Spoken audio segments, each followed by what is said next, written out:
Dave, can you talk to me a little bit about force majeure? What exactly does that mean and how that's going to impact design professionals going forward?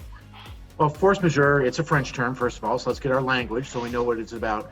And technically what it means, or I'm told that it means in French, is superior force. And so it has to do with the schedule impacts. And so it's one variety of the contract clauses that we see out there around schedule issues. It's more prevalent, and we'll talk about this in contractor agreements than design professional agreements. We can question whether or not that should be the case. But what force majeure basically says is if there is a superior force that comes in and delays the project, nobody's going to be responsible for it. So it's basically a free pass for everybody on the timing of the project.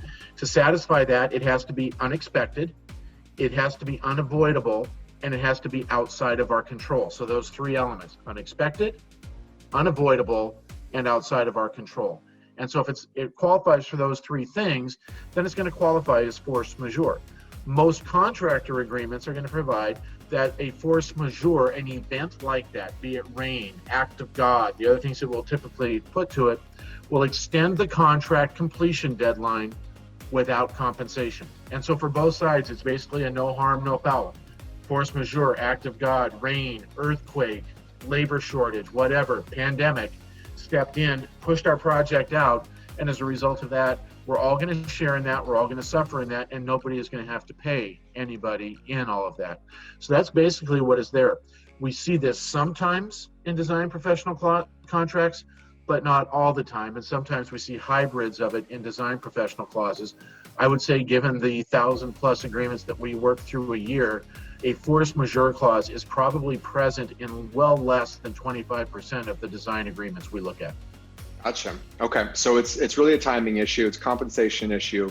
We're not going to get comped on this.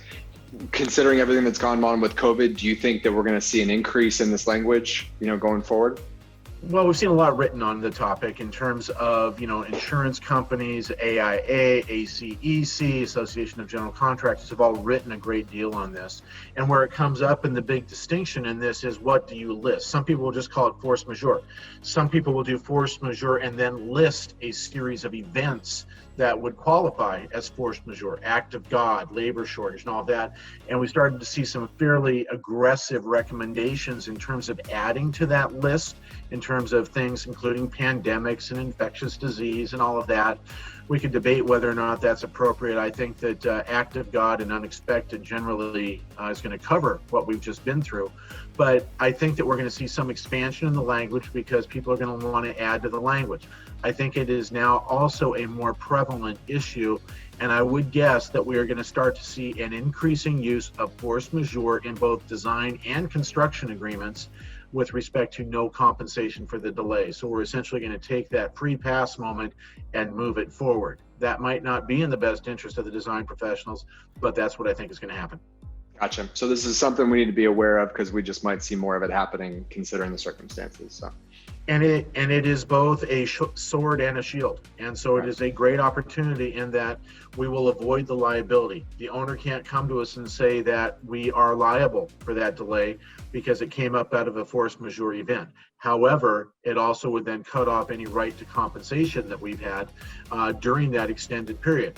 Many of our design firms, as you know, Zach, during this shutdown and this time period, have been able to keep largely productive. I've done seminars with you and others on this, and generally speaking, more than half the firms say they've been running at 80% or higher volume during this time period. That's great. But that also means that we've been extended in our schedules, and we want to make sure that we're getting compensated for that appropriately so that we don't get caught short on things like, overhead and those types of operational issues. Along the same lines, another contract term we see popping up is time is of the essence, and you've got a white paper on this. We're going to send out the white paper. Can you talk a little bit about what that is and a response to it? Yeah, absolutely. And the white paper does kind of address force majeure and time of the essence because they're kind of parts of the same family. But time is of the essence has been that clause that we have seen in many of the design agreements, and we've always kind of given it short shrift. We haven't worried too much about it. Most of the industry hasn't worried too much about it, as if it's kind of this anxiety moment, almost like a parent saying, hey, it matters what time you get home from curfew and that sort of thing, kind of an anxiety inducing moment. But as it turns out, and as we've really looked more closely at it, it is very important. If we look at the standard codes in the states, the civil codes, codes of civil procedure, and that sort of thing, as well as the Uniform Commercial Code, the prevailing standard in the United States is that delay timing is something that can be compensated for without becoming a material breach or a basis for termination of the agreement. The prevailing standard for that is the Uniform Commercial Code, adopted by most states, but it also finds its way into the Civil Code. But what that says is it has an exception, unless it is stated that time is a material term or is of the essence. And so what this does is it takes a schedule issue, satisfying a building plan submission, satisfying a completion date, and it turns it into a material term of the contract, such that theoretically missing it by a minute would be a material breach and subject the contract to termination.